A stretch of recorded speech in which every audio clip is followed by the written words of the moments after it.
Hello दोस्तों welcome to my mini blog आज पुणी थे नुआ रेसिपी नहीं मु आसीगली देखिपे ये सागर ना कौन आपण मैंने कमेंट मते जनइबे।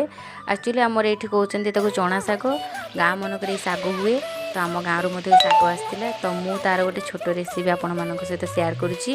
वीडियोटी भल लगे निहाती भाव सब्सक्राइब करूँ लाइक करूँ कमेंट जनातु। देखिपे कड़े गरम लगे कि फुटन दे कंचा लंका ता सहित बैगण पकईदेली भाजापी तो बैगण टी सीझिला पर मुग डाली पकईदी मुग डाली पकई शाग भाजले बहुत टेस्ट लगे सीरियसली मुग सीझापी से पानी देदेली पानी दे सीझिला पर से शाग पकईदेली तो शागटा सीझापी टे टाइम लगे तो पानी टी देदेली तो से शाग प्रस्तुत हो गला आमर चना शाग।